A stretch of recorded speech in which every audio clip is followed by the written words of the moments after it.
Welcome back to the 411 on Wrestling podcast. I'm your host, Blake Lovell, here with some thoughts on AEW All Out, which will take place on Sunday at the Now Arena in Hoffman Estates, Illinois. That's just outside of Chicago.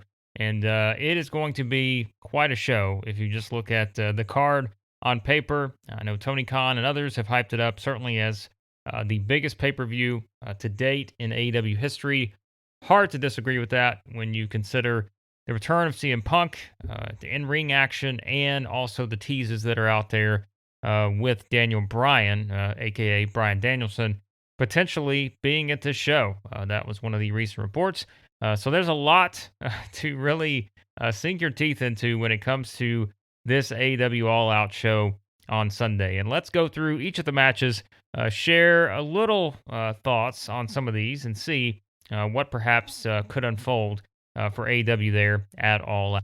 Let's start quickly with the now on the buy-in, which is going to be the 10-man tag team match. This is there as the women's Casino Battle Royal got moved to the main card because of Pac and Andrade being off the card now due to what was described as travel issues, is I think the way Tony Khan described it with Pac. So that is now going to be a situation where we have this 10-man tag on the buy-in. Orange Cassidy, Chuck Taylor, Wheeler Yuta, and Jurassic Express going to take on the HFO, which is, of course, Matt Hardy, Private Party, and TH2. They have just, this feud's been going on for a while now. We know that, and I think this is clearly just something they needed to add to the buy-in, knowing that, having to switch some things around due to the Pac and Andrade match being off the card, and I think it was a natural, move to be able to switch the women's, battle royal to the main card. I think that was already going to be something that is going to offer some intrigue, and we'll just jump right into that after this one. But as for this particular buy-in match, I don't know that there's a lot that there is, to really look at here, other than this should be a fun, entertaining match to get things started. You've got Orange Cassidy in there. We know. He's someone that the crowd just continues to love, and you've got, Jurassic Express, of course, too. And so I think this will probably be a situation, if we have to make a pick, my guess is we see the Orange Cassidy, Chuck Taylor, Wheeler Yuta, Jurassic Express team pick up the win here in this 10-man tag on the buy-in.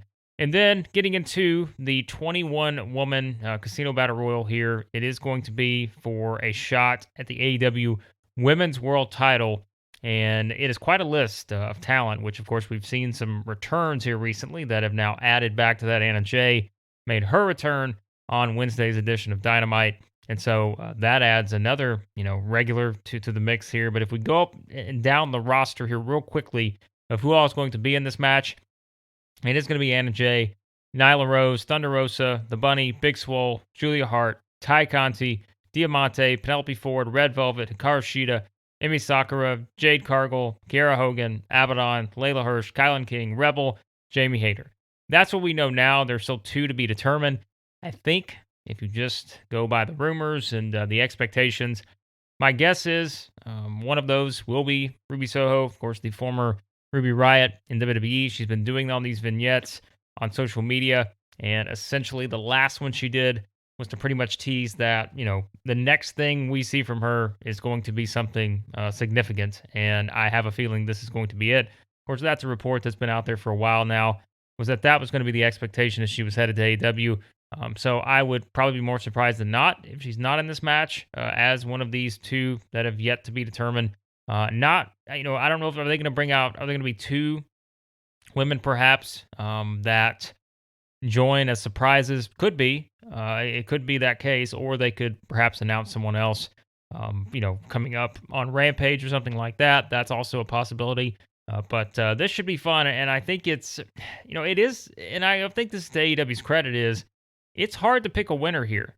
And I think it's because, we step back from maybe where this women's division was a year ago, maybe more, and you just looked at it and thought they've really got to find a way to be able to really improve things on this, roster from a women's standpoint. And I think they've done that. I mean, you look at, this is a pretty, solid group here of women that are in this match.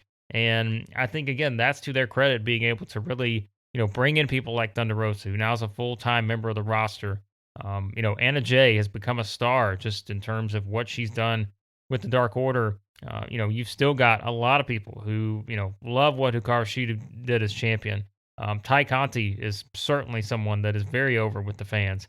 And then you just go up and down the line. I mean, Jade Cargill, right? Like, she is certainly seen as just a top future star type of talent. And that's why I think this is really going to be intriguing to see what direction they go in. If I have to make picks, I mean, there's a lot of ways I think you could go here. I assume the best choice is probably Thunder Rosa.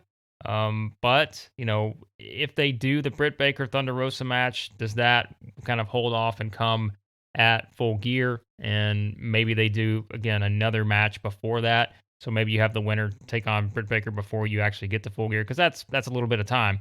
That's a couple months away. So maybe that's the direction they go. And then maybe go back to that afterwards. Could you see an Anna Jay get the win here? And then all of a sudden that starts a big push. I don't know necessarily. I feel like probably Anna Jay coming out of this, maybe it's going to be one of those where she starts another type of program, perhaps coming out of this, just based on obviously with her return and stuff on Dynamite. But it's a fascinating group, and could Ruby Soho win it? It's possible. Sure, she could come right in and be a force right away. Could it be someone like Ty Conti? I think there are several different options I think you could go with here, and it's gonna be very interesting. But I think the good part of this is they're gonna be able to split off some of these different. You'll have your normal battle royal where you can build a couple different women's storylines coming out of just this battle royal, and I think that's the luxury of this is instead of just having that one storyline on the actual women's championship match or whatever the feud is with Britt Baker, you can build a couple of different feuds coming out of this. Whether they not all wind up on Dynamite, some of them maybe wind up on Rampage and Dark Elevation, but there's a lot you can do here, and so I'm very intrigued to see kind of how everything turns out with this. But I guess if I have to pick, it's tough. Like, this is a tough one to choose because I could probably make the case for the potential of someone like Ruby Soho, but I know they're going to work towards that Thunder Rosa match at some point. I just don't know if they necessarily need her to win this battle royal to get there.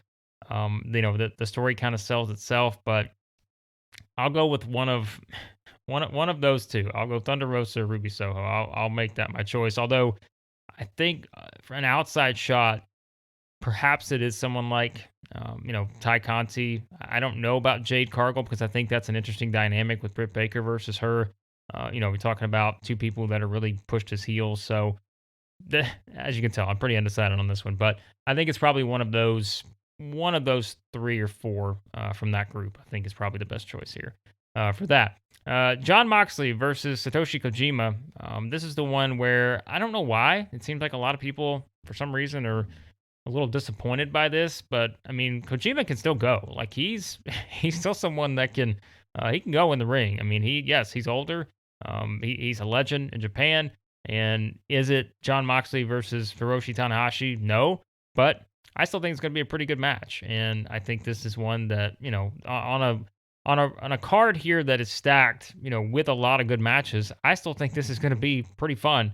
And so I don't really look at this as a reason to be disappointed. I think you're going to get that Moxley Tanahashi match at some point. You'll probably get Moxley and perhaps someone like Minoru Suzuki at some point as well in the near future, since he's coming over, to the States and he's wrestling in all these different places. Perhaps that's something they do at some point. So I think that this will be just fine. Obviously, I'd probably pick Moxley to win this match. I don't think Kojima's getting the win here, but people love Jon Moxley, and I think this will be more than a good, serviceable match given the slide. It's not expected to be, a main event caliber match. But I still think it's going to be pretty fun. So, I don't think this is one to be disappointed about because I do think, again, you're going to get those big matches with Moxley, with a Tanahashi or someone else that perhaps we expect it to be at this show, but you're going to get those eventually. So I don't really see this as anything that, I mean, really, if you put Moxley versus Tanahashi on this show, my goodness, there are just so many different matches that, where does that rank in terms of some of these? But I think this will be fine. So I'll go with Moxley to win that one. And then you've got the showdown between Paul Wight and QT Marshall.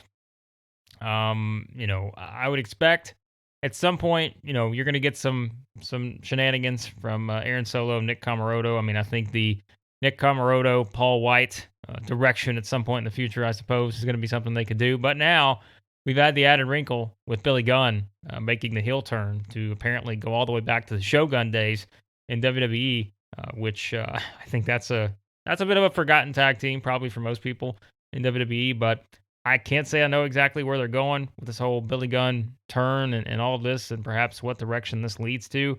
But I mean, you would think that this should be pretty simple, in that Paul White's coming back to get in the ring, and I would assume he's going to win this match. But I just it's a curious thing, and I know for most people, it's probably more. It's not something that you're looking forward to necessarily, as this great 5-star type of match. I don't know that anyone has any expectations for that or anything, but I guess it's more intriguing just to see what exactly Paul White's in-ring schedule is going to look like in AEW now, since this is his return. And you've got this Billy Gunn thing hanging out there too. I mean, you assume they're going to do a match at some point. That's it's interesting to think about, but you just assume that's what they're setting up. So I think Paul White certainly probably has to win this match if they're going to do something with Billy Gunn. But yeah, I don't, this is probably, if you go up and down the card, and this is nothing against either one of them, but, this is probably the match that, even with it being Paul White's in-ring return, it's not necessarily one that I think is set up to be anything more than probably a very quick, I don't even know, like 3 to 5 minute match, I would assume. I can't imagine this being much more than that. This is just probably what you're going to get. It'll be it'll be a nice moment to actually see Paul White get back in the ring. I'm sure the crowd will love it, but I think he wins this match. And then from there, I think it's probably the more intriguing part of this is, what do they actually do moving forward with him? We'll see what happens there. Chris Jericho versus MJF, and I will say I thought they did a fantastic job setting this up on Dynamite. MJF, and I said it on Twitter, MJF's promos are they're unbelievable, but I thought this one was, this was one of his better ones, and he's had a lot of good ones. But I thought just the continued emotion and everything that he does so well. Again, remembering that this guy is just as young as he is, it is incredible to think the ability he has on the mic. And I just, this was a match that they were really going to have to sell hard, because I know a lot of people reaction is they're going back to this match again. We've seen this feud has been going on for a long time between Chris Jericho and MJF. And I think actually pushing it to having another match here on the pay-per-view, there are going to be some people that are probably, maybe in a sense tired of seeing it. And they're like, I'm not buying into it, because, the stipulation is, of course, if Jericho loses, he has to retire from in-ring competition in AEW. And I think that's a hard sell in and of itself, because I think a lot of people are going to look at this and say, well, I just don't see Chris Jericho retiring right now. I don't see Chris Jericho retiring, going straight to the commentary, and that's it. But MJF sold it like a pro. Like, he has sold it, and I think Jericho sold it as well, in that maybe you're actually going to bite on this a little bit and think, okay, well, maybe this could be a possibility that MJF could win this match and Chris Jericho is retired. I'm going to pick Chris Jericho to win. I don't necessarily see that happening because MJF has had Jericho's number to this point, and as we know, sometimes it's all about, in the end, the babyface getting, that final ultimate sort of victory, and the heel getting his comeuppance. But they've sold it really well, and I give a lot of that credit to MJF. That's not taking anything away from Jericho, but MJF's he is such a pro. In terms of his ability to tell the story with, his words and through promos and all of that. And I just thought the one he did on Dynamite was fantastic. So I think Jericho wins here. I don't see him retiring yet, but stranger things have happened. And if they go that direction, then you've got another storyline hook there to say, wow, Jericho's done, and how's MJF going to use that moving forward? And is it just going to be Chris Jericho on commentary and all those types of things? We'll see. I think they built it up and sold it well enough to where you at least maybe have a little bit of doubt, and that's all you can do when you have these type of stipulations, is you just have to build in some of that doubt, because once the match gets started, you'll get some near falls and all that type of stuff, and then maybe you start to bite on a little bit more. But I still think at the end of the day, Jericho's winning this thing. But give them credit for building it up the way they have. I think they've done a really good job with this in particular. And before we get into the rest of the card, let's talk to you again about our fine friends over at Manscaped, because support for the 411 on Wrestling Podcast is brought to you by Manscaped, the best in men's below-the-waist grooming. They are the champions of the world when it comes to that. They offer the precision-engineered tools for your family jewels. Manscaped just launched the fourth-generation trimmer, which we've talked about, the Lawnmower 4.0. You heard that right, the 4.0. So you can join over 2 million men worldwide who trust Manscaped with this exclusive offer just for you, 20% off and free worldwide shipping with the code 411wrestling at manscaped.com. Just imagine shaving with a sleek, well-designed, optimized trimmer that makes shaving time your favorite time in the bathroom. As I've said before, I'm one of the first people to try the new Lawnmower 4.0, and I am blown away by the performance, the craftsmanship, the details. This 4.0 has it all, folks. It's got everything you need. It is the ultimate body trimmer, and it's just, again, it has everything you want. I feel confident shaving below the waist now. You can too. It's got the new multifunction on-off switch with the travel lock. So if you're traveling, you got everything you need there. No worries, no concerns. And the updated trimmer also has that 4000K LED spotlight, so you can turn it on and off. And if you need a more precise shave, look, you got the light to be able to support that. Plus, it has the wireless charging. We've talked about that too. Incredible. Lawnmower 4.0, new wireless charging system. And that way you can, have a better battery length. It lasts longer. You can take your time because Manscaped has you covered with this wireless charging system. And let's be honest, if you're still shaving your face and your body with the same trimmer, you're doing it wrong. Just don't do it. Just don't do it. Boost your confidence with this new body trimmer with Manscaped to make me time the best time with a smooth shave. Again, get your 20% off plus free shipping with the promo code 411wrestling at manscaped.com. Use the best tools for the job. 20% off free shipping with the code 411wrestling at manscaped.com. That's 20% off free shipping, manscaped.com. Promo code 411wrestling. Unlock your confidence with the new Lawnmower 4.0 from Manscaped. And let's go into Miro defending the TNT Championship against Eddie Kingston. This is going to be a hell of a match, I think, in terms of you talk about two guys just going to come out and really just go at each other. This is when you're going to get here. This is going to be a hard-hitting, brawling affair, and I think this is going to be a lot of fun. I'm very curious to see where they go here because, they've got some of these Northeast-based shows coming up pretty soon, and I think the scenario here is where perhaps, Eddie Kingston gives it his all, comes up just short, not sure how they go about it here. Could we see a Lana appearance? Could she perhaps make her return, and reunite with Miro in some form or fashion? Could they do it where Miro retains the title here in a really good match, and then perhaps, you do the rematch, whether that's coming up at one of these shows, like I said, in the Northeast they're going to have, where that Eddie Kingston is going to be someone, he's from Yonkers, he's a New York guy. Could they then, perhaps at one of those shows, you do the rematch, and then maybe Eddie Kingston becomes the TNT champion? I think that is a very, fascinating scenario. Perhaps they could go that route. Or maybe this is just something where Miro gets the win, and that's that. I don't necessarily see the title change here. I think the better setup is probably to do this now, here at All Out. Miro, retains the title, a very good match, which I would expect nothing different from these two.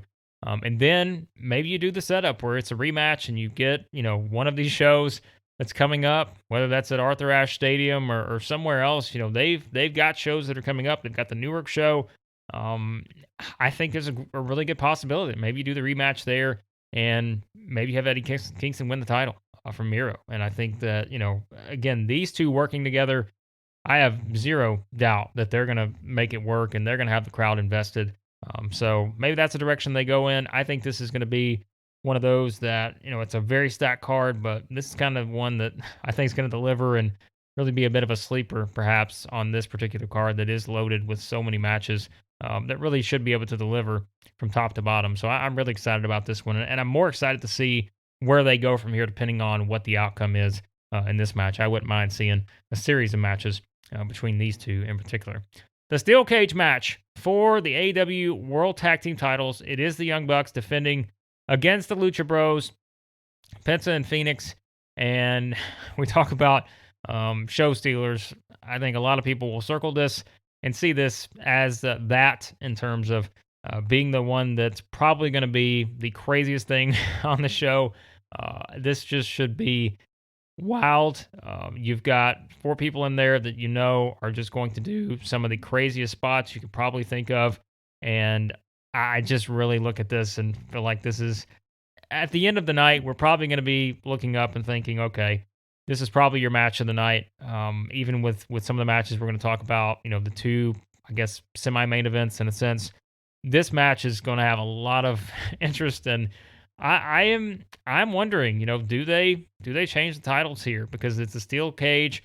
It's set up to where, maybe there is no outside interference, although they've already kind of played up the power that the Young Bucks have and, being able to maneuver the cage and all this other stuff. Maybe that comes into play. Otherwise, maybe they don't necessarily go that full detail with it. But I think you can go a lot of different directions here. I mean, the crowd loves Penta and Phoenix. We know that. I mean, I thought they were the right ones to get this. I know some people thought the Jurassic Express, maybe you set that up to have another match between these two and them and the Bucks, and you put it in the steel cage. So there's no, sort of interference and such. But I just think the Lucha Bros are so hot right now that you had to sort of go this direction, knowing that this is your biggest pay-per-view to date. And if you want to have your biggest tag team match, I think this was it. Would be the Bucks and Penta and Phoenix. And so this is a tough one to choose too. Like, this is another one that you put in that category of, you can see this going either way. I feel like if the Bucks are going to lose, like, it has to be a huge, huge deal, right? And I think that's where, now that they've had the titles, as long as they have now, and they're the champions, I feel like if they're going to lose, it has to be just this huge, huge deal. And I think certainly there's the possibility that Penta and Phoenix could win the titles here. But maybe I'm going to stick with the Bucks, because I don't know yet if they're going to drop the titles yet. I just don't know if they're to that point. And I'm going to pick the Bucks. I think that's a tough one to call, because I think the Lucha Bros are so over that you could see them making the title switch here, because it will get a massive pop if they win this match. But I think there's probably more they can do here. So I'll go with the Young Bucks to retain the titles, and we'll see if I'm right about that one. Dr. Britt Baker defends the AEW Women's title against Kris Statlander. Kris Statlander been on quite a roll since her comeback. I think she's still undefeated, right, in singles action since she made her return. So a natural opponent here for Britt Baker as someone who is the top challenger for the title. I think, should be a good match. I've always been a fan of Kris Statlander. I think she just came back. She's just, this sort of that reinvigorated type after the injury. You come back on a mission, and I've really been impressed with her since she's came back. And I think, this will also be a very good match. I'd be surprised if it's not. I think they'll play well off of each other, but I just don't see a scenario here where Britt Baker is losing the championship. As we talked about earlier, when it comes to this, the Battle Royal and everything and the potential setup, I still think you're going to get to that Britt Baker Thunder Rosa rematch. Perhaps that's at Full Gear. And you can also go other directions, as we said earlier, whether it's, someone else winning that Battle Royal and setting up a feud before you get to the next big match. Maybe that's what you do. But I think Britt Baker is going to win this match. And I think the biggest thing will be, how good is the match? Because I would expect it to be very good with these two. Really, these two have sort of been there from the start. And you talk about changing in characters, right? If you go all the way back from the beginning, you kind of see where these two are at now. I would argue they're both at their best right now. And that's why I think this is going to be so fun, is because you've got two women here who really are at the top of their game at this point. And, you put it in front of this crowd at the biggest pay-per-view, as we said, to date for AEW. And I think they're going to deliver a really, really good match. And that's how over Britt Baker is now. Kris Statlander, she is also someone that has a lot of support from the fans.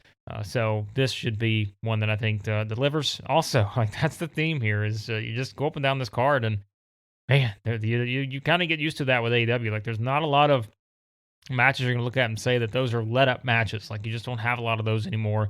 And I think, again, that's something AEW's done really well. So they've built up a lot of people, not just their main event talent, but the undercard stuff. But, even you look at Britt Baker, like, she's a main event talent now. Like, she is a top star in the company.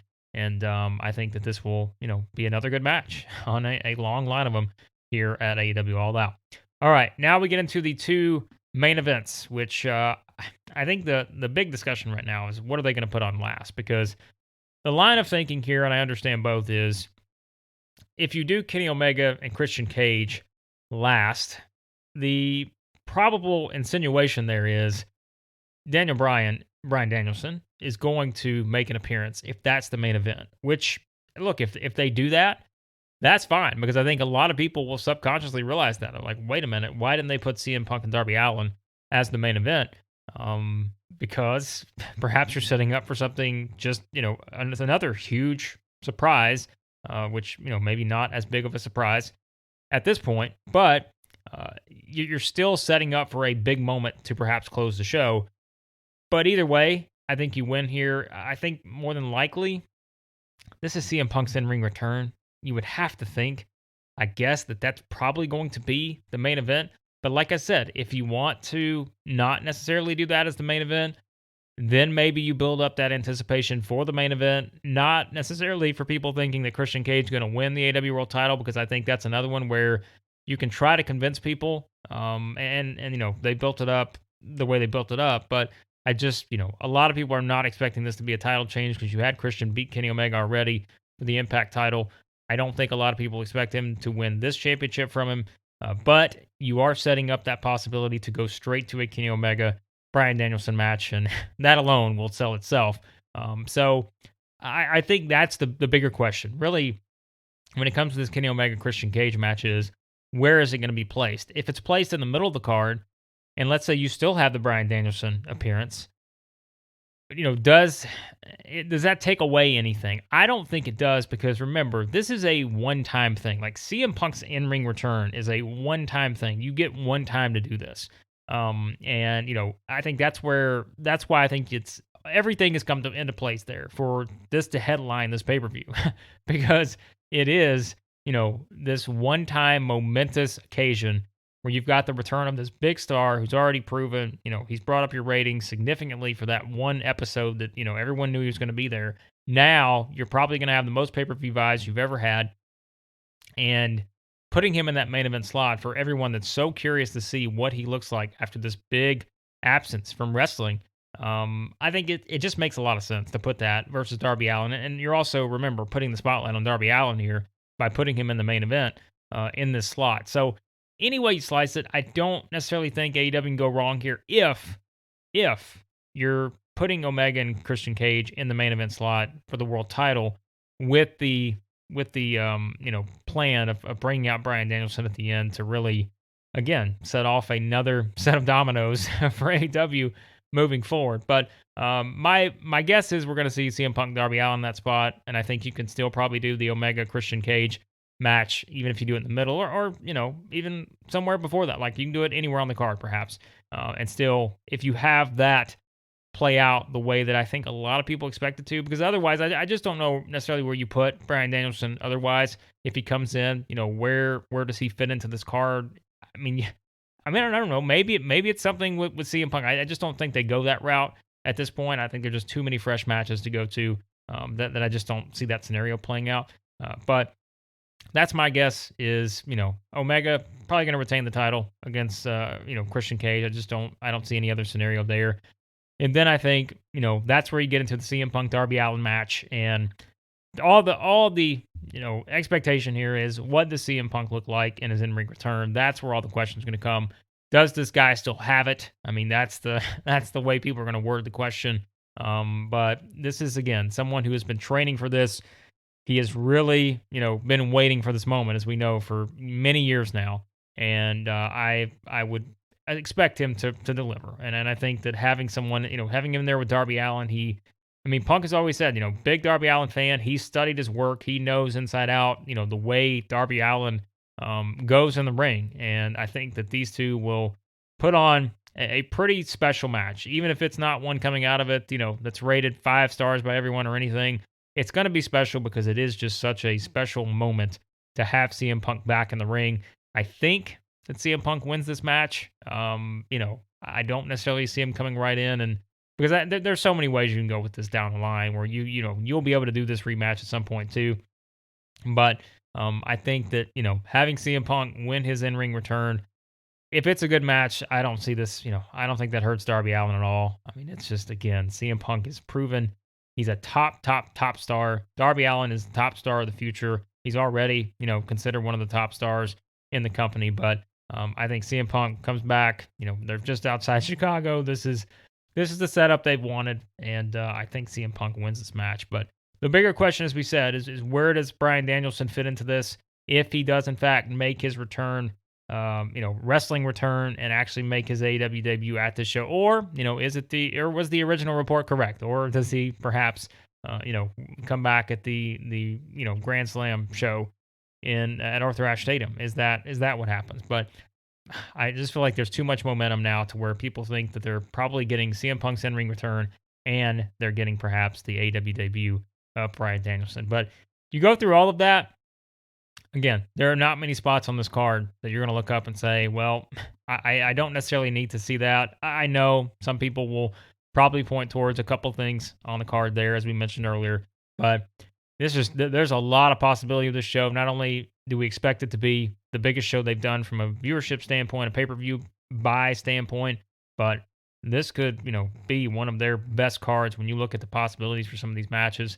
And it's just, it's going to be a lot of fun. I think that's the biggest thing. And certainly it will be very interesting to see what the biggest talking points are coming out of the show, because there are so many things seemingly that AEW and Tony Khan have lined up here for All Out. But there's some thoughts on AEW All Out, and it should be a great show. And as we've said, be sure to check out everything we've got going on over at 411mania.com. We'll have all the coverage, live coverage, reviews, everything, all the news coming out of AEW All Out, going into All Out. You can check it all, of course, out over there at 411mania.com right now, and see everything that's leading into this pay-per-view on Sunday. And as I mentioned as well, we've got stuff going up on our YouTube channel now, video form. So I've already put together a video. There'll be more on the way. We'll do some as well, probably for AEW All Out. And so you'll be able to see some of this, not just in audio form, but in video form as well. Find that over at our YouTube channel, 411 Mania. Just find it there, and that way you subscribe and get all those sent to you when they go up. And as always, we have the link to the GoFundMe for Larry Zonka's family in the show notes. Be sure to continue to share and contribute to that if you can, and everything else, 411mania.com. But thanks as always for listening to the podcast, and I'll talk to you next time here on the 411 on Wrestling Podcast.